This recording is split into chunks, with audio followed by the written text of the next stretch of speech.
have a worldwide exclusive for national radio interview coming up for you right now. The interview is with Blair Hamrick. He is one of the two people, the other is Gregory Thorpe, who were former employees of GlaxoSmithKline. And Blair, in particular, was a drug rep. And as he began to see some, well, let's say, not quite so above-the-board activities going on inside the company, he raised the alarm.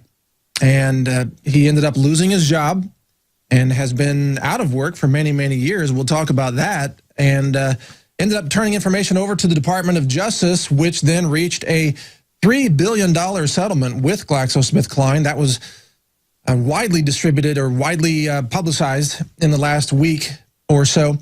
And it's the largest settlement in the history of Big Pharma. Now, Blair joins us now here on the Alex Jones Show to give us details about what he saw going on inside the company. This will give you a clue about the runaway criminality that exists today in what I call mafia medicine. And Blair Hamrick joins us by Skype video to give us the details. Blair, welcome to the Alex Jones Show.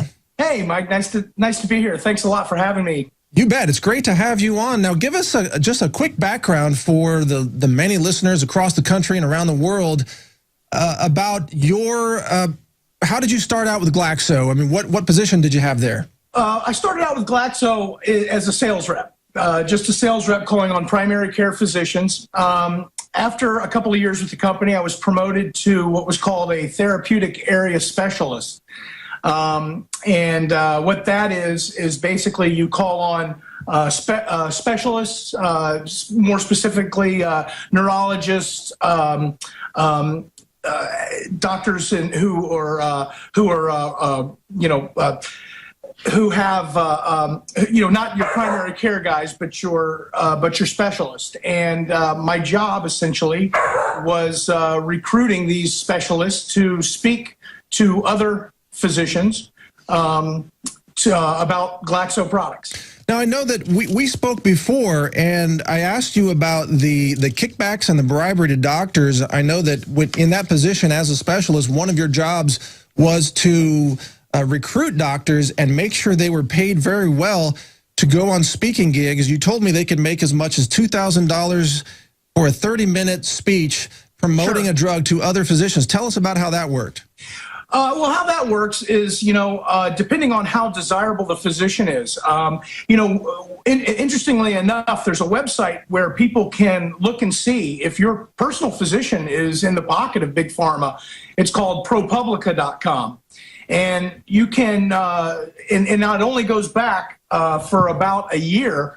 Of course, pharma doesn't want to disclose what they've been paying the physicians before that. But anyway, it's based upon how desirable the speaker is, meaning how well thought of he was, or if they were a high writer, if they wrote a lot of prescriptions, if they had a lot of business.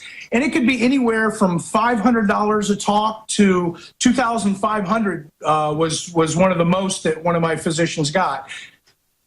But they could stack these. They could have multiple talks in one day. I remember you saying, and so they could rack up, let's say, $6,000 in one day, and it was so lucrative for some doctors, these kickbacks, that they actually stopped seeing patients in their own practice and just became sort of professional speakers, making all this money.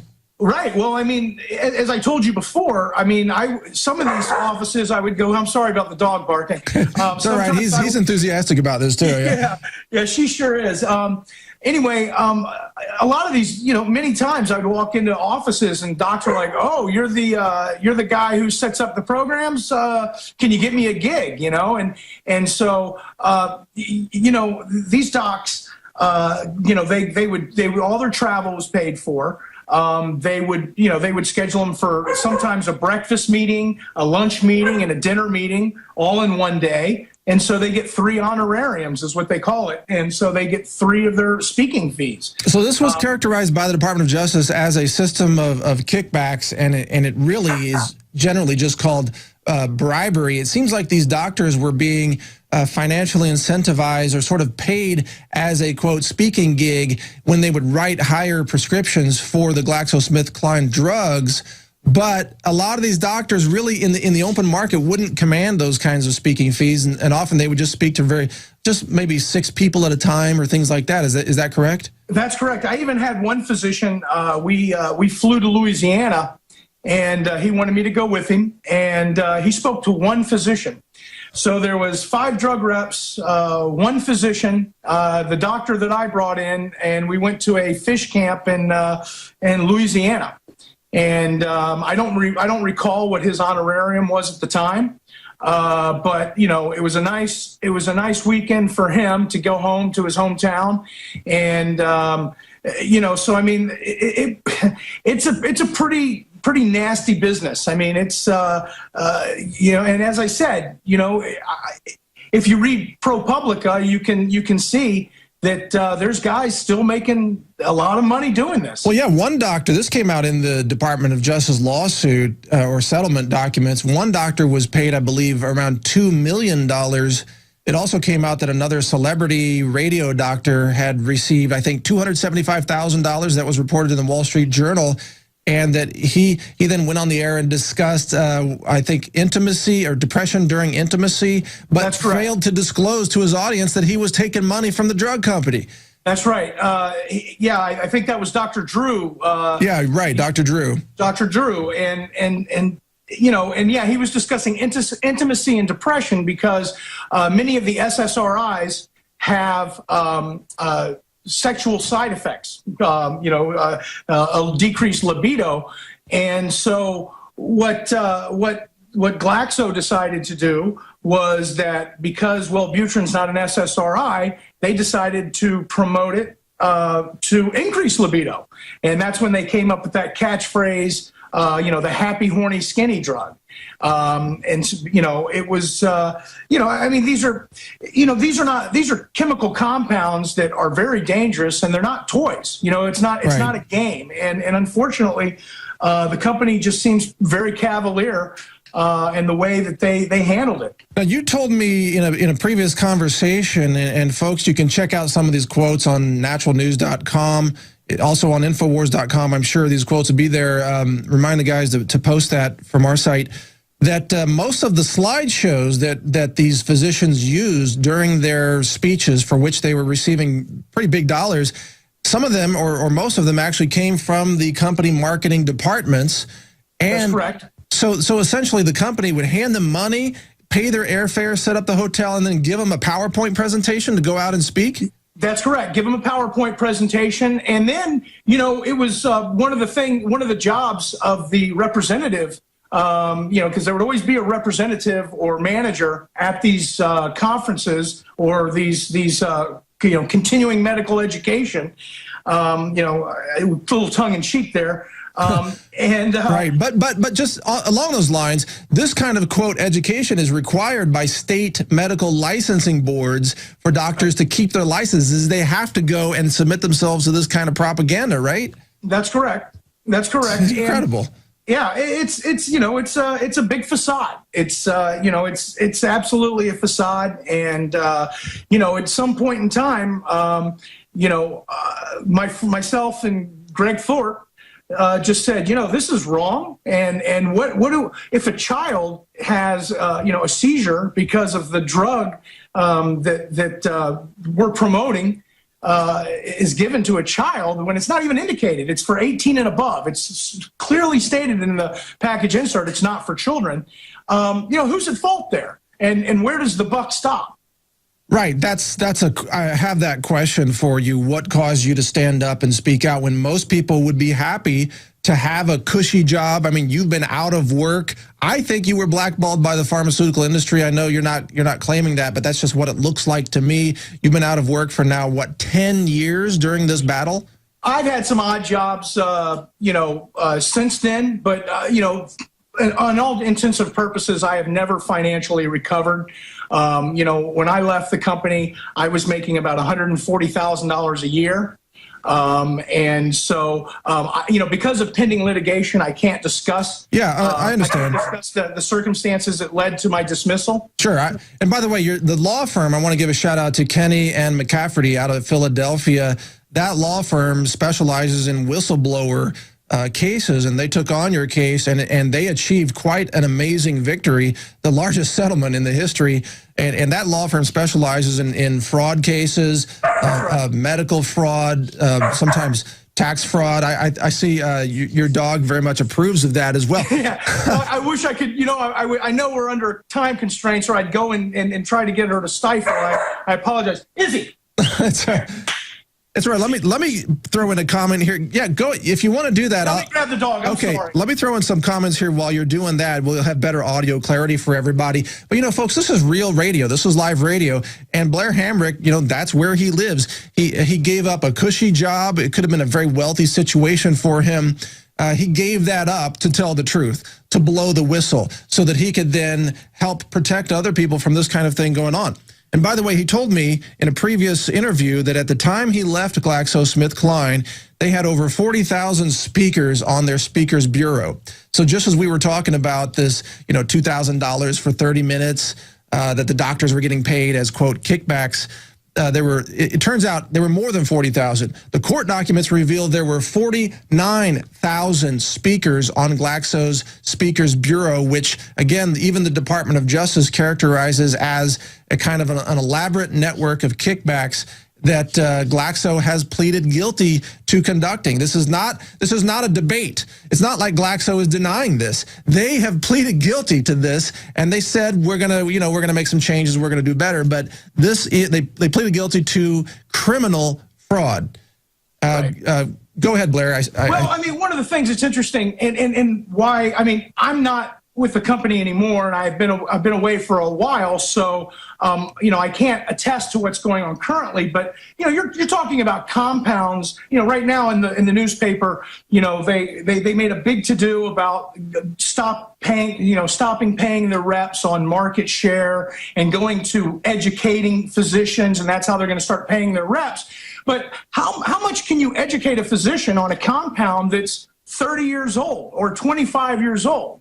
You've got a drug like, for instance, Advir, that is a new compound, but it's basically two very old compounds together. That's right. So how much more education is a person with a business degree going to give a physician that did 10 years of school on a compound that's 25 years old? Well, that's a really good point. And, the drug companies are desperate to try to come up with new combinations that they then spin as being breakthrough drugs when, like you described, they're really the same old chemicals just sort of repackaged.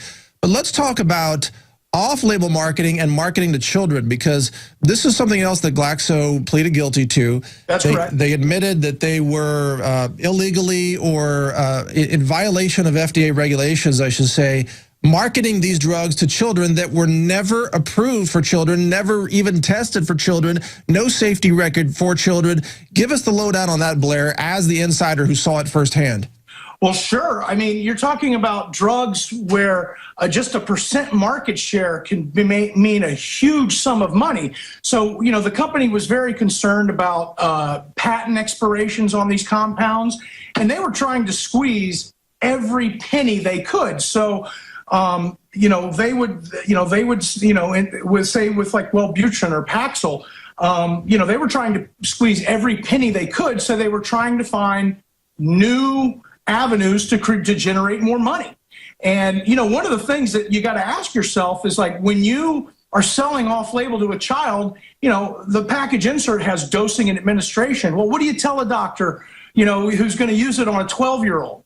How do you tell them to dose it? Well, there's some inherent dangers with that. But just to be clear, Blair, so when you were in meetings with your managers being trained on how to approach doctors and what to say, I just want to be clear, were they telling you specifically, you push this drug for children, wink, wink, or how did that go down? What actually took place? Well, sure.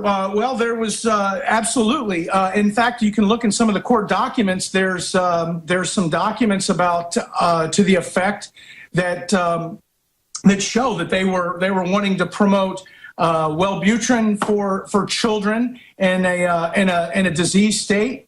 I don't want to say too much, but the allegations in the document are for ADHD in children. So, it was a nod, wink, wink. We all, there was a written set of rules, and then there were the real rules, and the real rules were basically if you didn't sell off label, you weren't going to get the market shares, and if you didn't get the market shares, you wouldn't be employed very long. So there was this really aggressive push, and obviously your salary was tied into probably bonuses for how many prescriptions were written by doctors off label and on label both. Is that how it worked? That's correct. And they couldn't, with the way that they were tracking the prescriptions, they couldn't distinguish what was on label or what was off label. It was, it was just get the prescriptions at whatever cost. And if like you said, if you weren't making the numbers, you were then if you were falling to the bottom half of the pool, then they would target you and coach you to start pulling your numbers up. And so the way to get numbers up was to do speaking programs, bringing these what are called thought leaders in to engage with your physicians, whether it was just bringing a doctor in for a lunch or having a dinner program. And, many times, so often they would talk off label, whether it was for, Wellbutrin for weight loss or for, ADHD, for sexual dysfunction or just children and the whole gamut. It was just, you would have thought that the drug should have been in the water. Well, they're trying to do that too. That's don't say that to too many people. They're going to try that. Right. They want to put cholesterol drugs in the water supply. That's how crazy they are. But you mentioned Wellbutrin in particular. That the catchphrase that you would repeat to doctors if you only had a minute to talk to them was the quote happy, horny, skinny drug.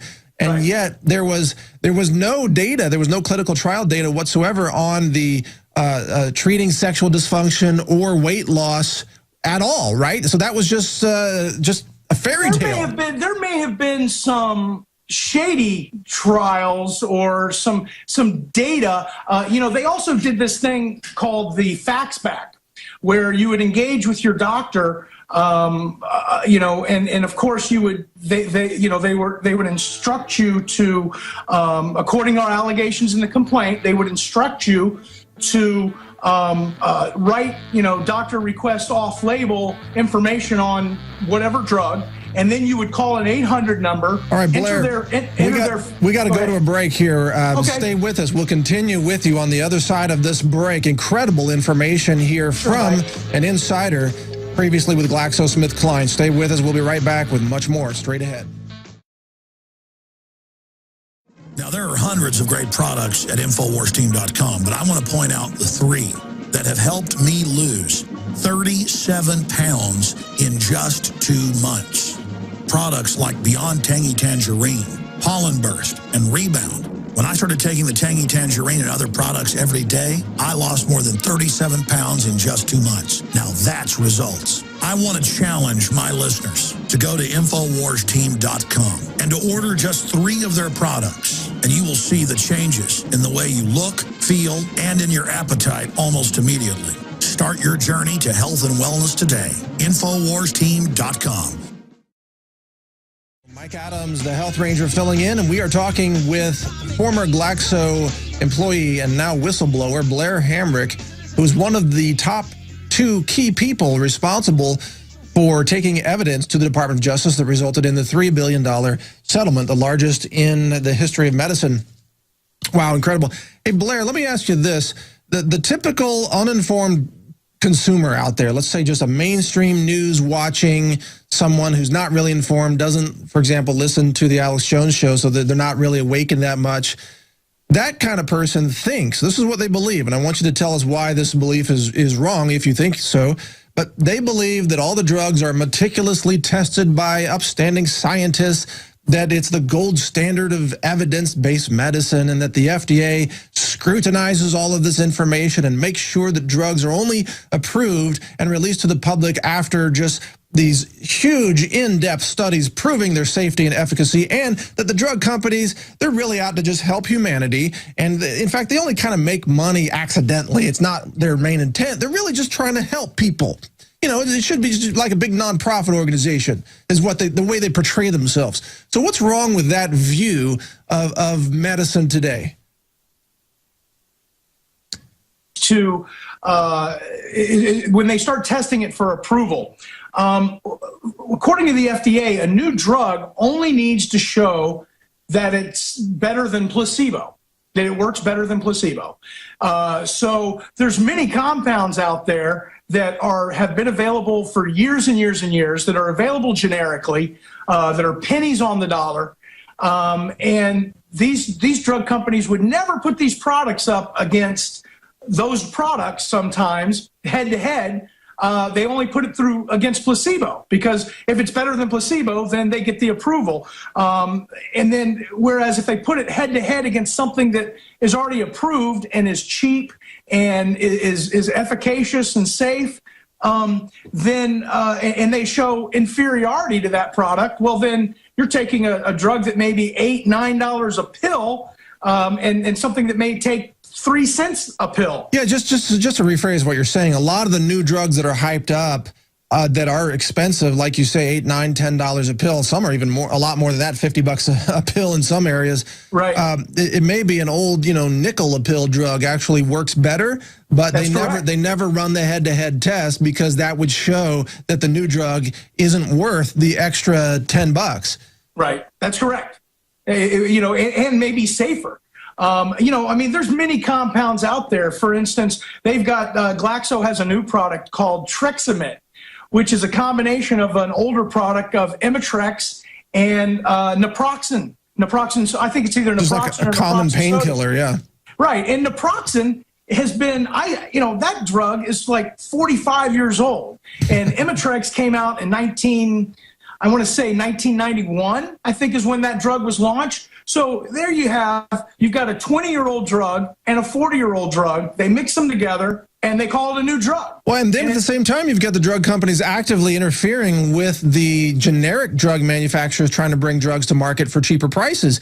I saw, for example, I think AstraZeneca just got slapped by the court for trying to engage in that. Pfizer's being sued under allegations of price fixing and monopolization to prevent a competing generic cholesterol drug from entering the market that would potentially reduce their sales of, I believe, Lipitor. So you've got these drug companies actually working against the interests of consumers. So, why doesn't the FTC get involved in anti-competitive practices with these companies? I don't know. I can't answer that question. But, what I can say is that for every day that a generic stays off the market, they make tens of millions, perhaps hundreds of millions of dollars a day. Yeah, they're making money every minute. Stay with us, Blair. Sure. Please stay with us. We're going to continue in just a minute with much more from Blair Hamrick. Everything we said came true. Everything we've done has been right. Continuing with Blair Hamrick, the whistleblower, former employee of GlaxoSmithKline, one of the key informants that went to the U.S. government that then took action and got a $3 billion settlement out of Glaxo. Now, we're going to continue with Blair for this segment and, in fact, for the next half hour, so I hope you can stay with us, Blair. But here's some of the stories we just spoke about. AstraZeneca tries to block generic drug approvals, gets slapped by the court. And there's just another case of pharmaceutical companies trying to interfere with free market practices that would actually benefit consumers. And this is routine. You probably weren't in that area of the company, Blair, but do you have any other knowledge about drug companies blocking generic drugs that would benefit consumers? Well, if they don't block, they can also do things like manufacture the compound for the generic companies. Many times after the drug is made, it gets the approval generically, and they were unsuccessful. Usually successful at making that time a lot longer. But then when the generic finally comes out, then they'll cut a deal with the generic house to manufacture either the raw compound for them to press it into a pill, or maybe even manufacture it themselves. Sometimes sometimes they'll have two lines running at the same time, the exact same pill on each line. One's going in a generic bottle, one's going in a brand name bottle. So I mean, there's a lot of malfeasance going on here. Well, I mean, there's nothing, let's say, technically illegal about having a generic line, but where I have issues is where are these drugs manufactured? Because I remember reading a lot of stories talking about manufacturing facilities, for example, in Puerto Rico and in India, where they would find machine parts in the pills, and they would find specks of paint from the machines. Well, you know, Cheryl Eckert was the whistleblower in another Glaxo case about a year ago, where she was reporting malfeasance going on in Puerto Rico, where the drugs were mislabeled.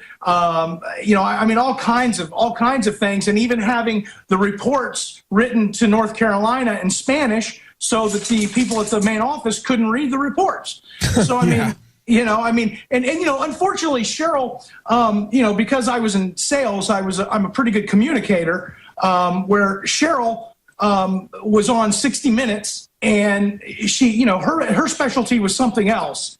And so she wasn't a communicator, and so she was dismissed very quickly. Really? But her story is significant in itself, and you know, and so, you know, what these companies are doing, it's a very filthy business. And you know, like I said to you in our last interview, I mean, what are they? They're a corporate defendant, and what's a corporate defendant? It's nothing but a table full of attorneys, you know, justifying behaviors, making it up. You know, I mean, when they can't justify a behavior, they just make a story up. Yeah, I want to talk to you about that in more detail. This segment is not carried by all of the radio affiliates, so when we get into the next segment, I want to ask you about CEOs being held criminally responsible, which hasn't happened yet, but I believe that should happen, and I want to get your views on that, Blair. Sure. How come these companies can simply admit to felony crimes, admit to fraud, admit to violating federal law, pay a fine, get away with it, nobody gets arrested, nobody goes to jail, nobody goes to prison, and they just keep doing it over and over again? In this case, for example, Glaxo paid its $3 billion fine out of, quote, cash reserves. Right. Yeah, this company's so big, they have $3 billion sitting around.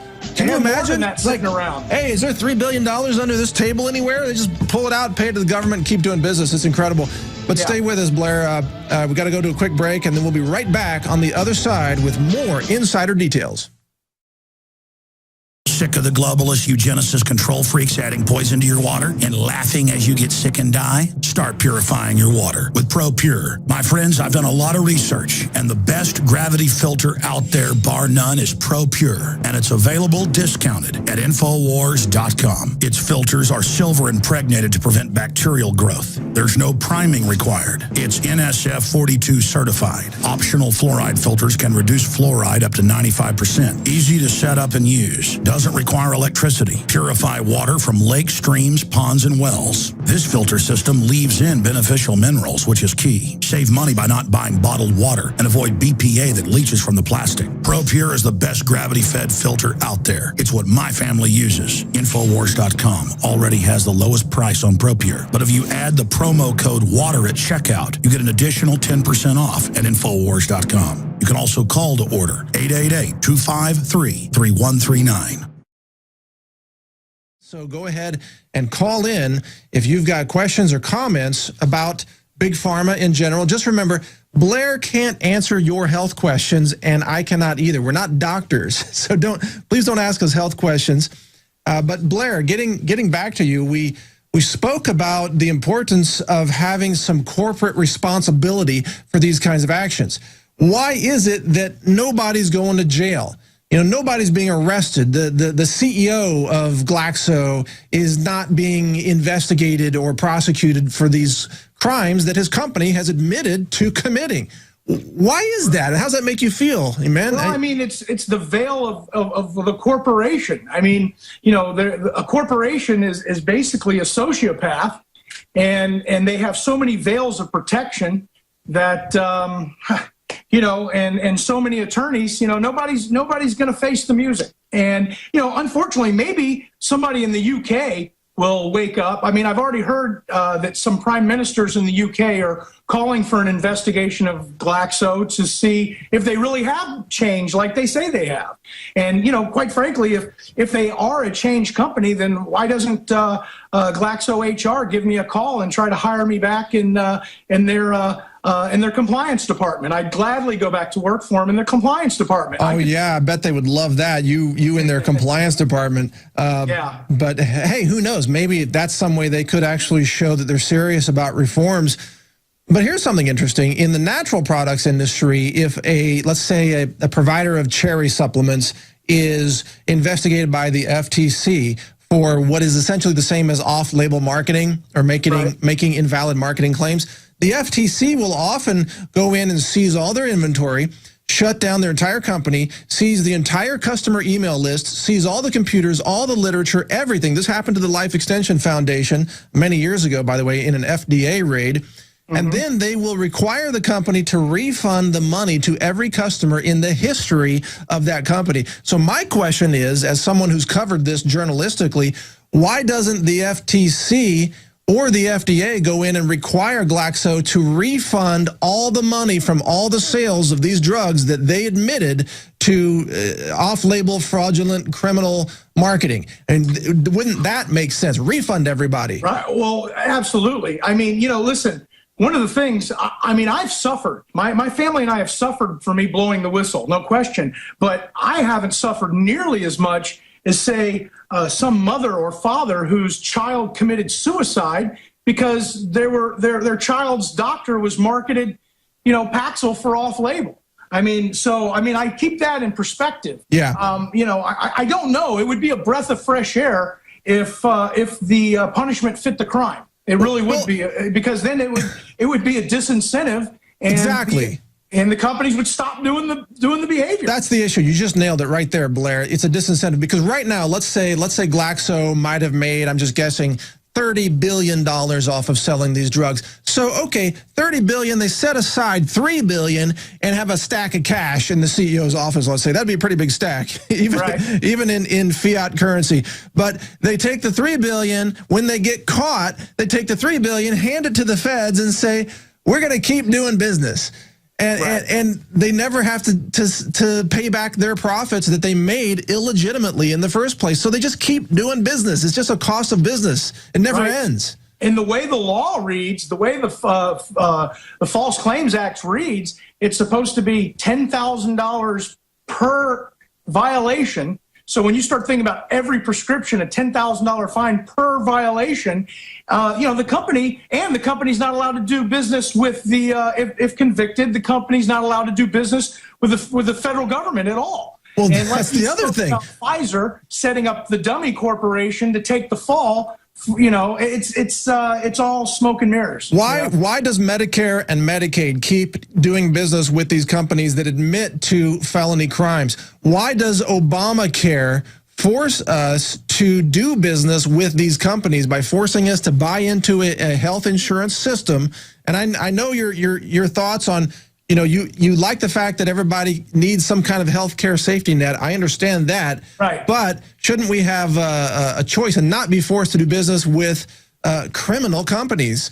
I concur with that completely. I mean, I think that, like our education system, everyone has a right to a basic high school education. Right. I think that everyone should be able to get, health care, but I don't think, what's been proposed is the right way to go about it. No, look, I used to live in Taiwan, and that's where I went out of college because we're in an economic recession at that time.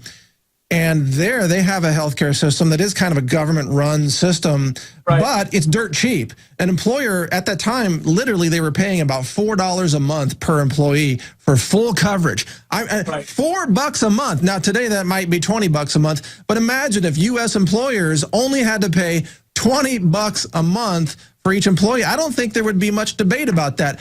Part of the problem with Obamacare is that it's so expensive it bankrupts the companies. It bankrupts families, and now it's going to be hit with a tax. I mean, I didn't mean to get you into the political issue, Blair, but the criminality of the drug companies becomes an issue when we're forced to do business with those companies. Right. I mean, you wouldn't do business with a known criminal if you could help it. I mean, you just absolutely not. And you know, one of the things that's interesting you brought up is the number one cause of bankruptcy in the United States is medical bills. That's right.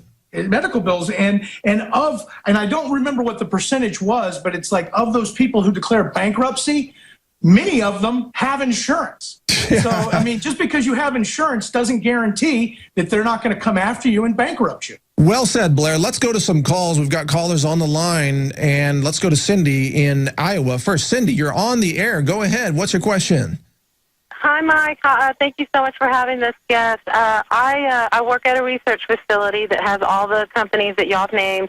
I wanted to say that I don't think the efficacy of a lot of the drugs can be pure as they're reporting to the FDA when we perform procedures on subjects that they do these studies for a living, and you're supposed to have a 30-day washout, but yet they do, because there's not like a main database to show all the research places who has done a study. People will do it with those drugs in their system because of money and the financial benefit way before 30 days. And I know this because I've been working at this facility over 10 years, and I've heard, subjects talk. And so that is so, to me, how in this age of, technology, how can that be going on? Because that's the efficacy in what y'all were talking about, the safetiness of these drugs. So you're saying that about the 30-day washout, you're saying that then they decide they eliminate people from the trial that are having bad results to shape the data to look better, that kind of thing? No, what I'm saying are the subjects, there's no regulation because the subjects are lying. They're going to other facilities before that washout and doing studies, and there's no database in the research industry have. And so how can the efficacy of the drugs, you know what I'm saying? So they're actually involved in multiple clinical trials at the same time and stacking drugs and things like that. Exactly. Good question. Good question, Cindy. Thanks for your call. Blair, your comments on that. I know you weren't in the research side of the company, so your comments may be limited, but does that ring a bell to anything? Well, I mean, what are your thoughts? Well, I mean, I do know how to read the studies, and I can pick apart a good study and a bad study. And unfortunately, many of the people that have to be in these, that are in these studies, they're doing it for financial reasons. They're not doing it because they just coincidentally happen to be at a doctor's office and have this disease state. So, if you have people in multiple studies taking multiple products, then you're going to have, skewed results. Whether it's going to be, skewed positive or skewed negative, you're not going to have you're going to have inappropriate results. The results. I'm just thinking, what kind of person would? I mean, I guess the economy is being destroyed by Obama policies. Well, virtually every president has been destroying the economy lately, but people are desperate for work and income. So, I mean, are they literally just selling their bodies into multiple clinical trials to get drugged up and paid something? That sounds like suicide to me. It really, I wouldn't do it. I mean, as desperate as I've been in the past 10 years, I wouldn't do it either. But you see it in the newspaper all the time, drug study, we'll pay you for your time. And so, you get to see the doctor for free. And so, they coerce you into this, and you become a human guinea pig. Wow. And then of course, well, I remember the quote, this was a pharma discussion behind the scenes. Why do you use human guinea pigs? And the answer is they're cheaper than monkeys. I mean, lab monkeys cost more money than paying a human down the street to do it. It's incredible. Right. And the animal rights folks would be offended if they what they do to and rightly so. And the rabbits. But with what they do to humans, it's, hey, we got to get rid of all the human beings. And then there's experiments like in Nigeria on children. There's experiments in Guatemala on the prisoners that took place. The whole history, Jonas Salk and his experiments on antibiotics in prisoners and all kinds of things, mental asylums, incredible. A lot more straight ahead. Stay with us here on the Alex Jones Show. We'll be right back. Do you understand how dark it is? How far down the line we are? How late it is? Wow.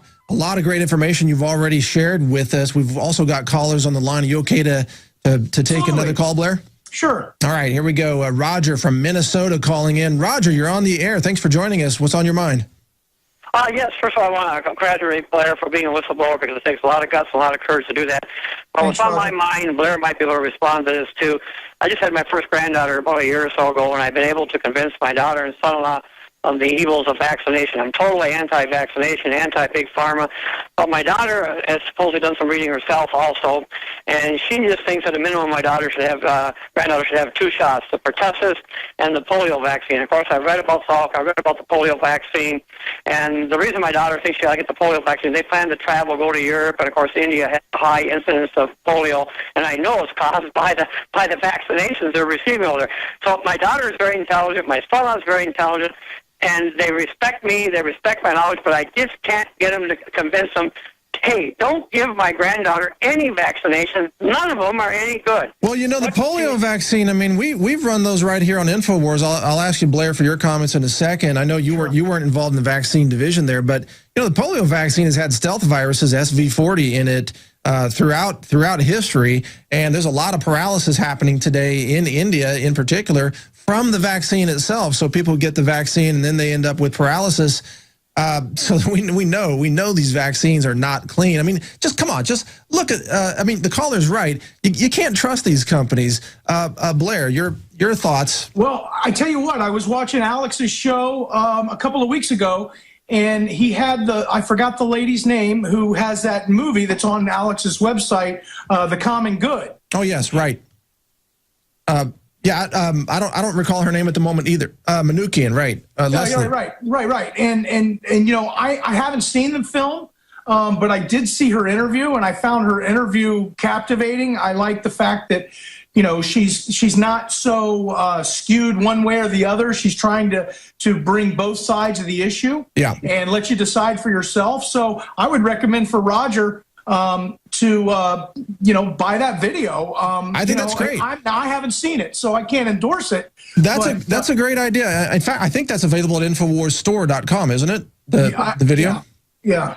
I think so. Yeah, I think so. And you know, and I'm not sitting here trying to pimp one of your products. I mean, I'm just, no. You know, I mean, but at the same time, it's you know, I mean, information is power. And, well, yeah, and I think it's important to hear both sides of the story. First, there's the deceptive, evil, lying pharma side, and then there's the truth side to the story. So, yeah, hear both sides. I mean, hey, if you want to believe, folks out there, if you want to, you know, be injected with the DNA and RNA fragments from diseased animals, you know, go ahead, get vaccinated. Bill Gates wants you to be a lower population. Infertility, reduce human population. You can be part of that. You win the Darwin Award. You can give yourself the Darwin Award by getting vaccinated. That's my answer to that. But let's take another call, Blair, because I love these calls. We've got Ed in Arizona now joining us. Ed, you're on the air with Blair Hamrick. Go ahead.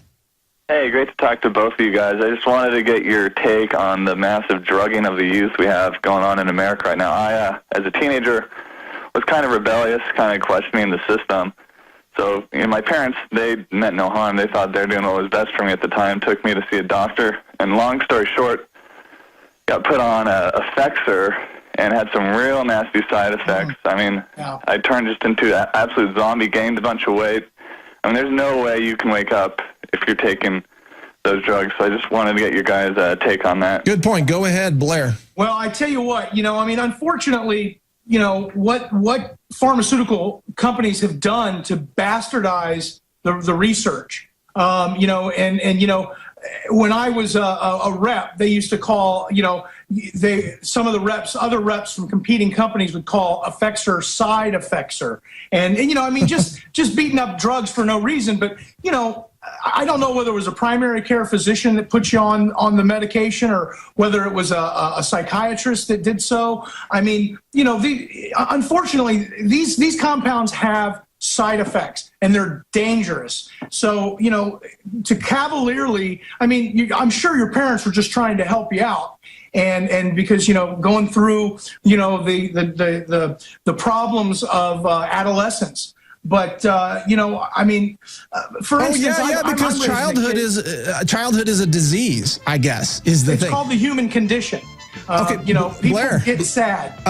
Blair, we're out of time, but I want to thank you for joining us. It's been an inspiration to hear you telling the truth. You're awesome. And please Thanks, keep Mike. us posted about the outcome with the Department of Justice. Will do. I really appreciate you having me. All right, great to have you on. That was Blair Hamrick, everybody. And I'll talk to you after the show, Blair. Just touch base with you. A great guy, just willing to tell the truth. Stay with us. A lot more straight ahead. Ask yourselves, what are you doing in this time of great challenge? What are you doing to unlock minds?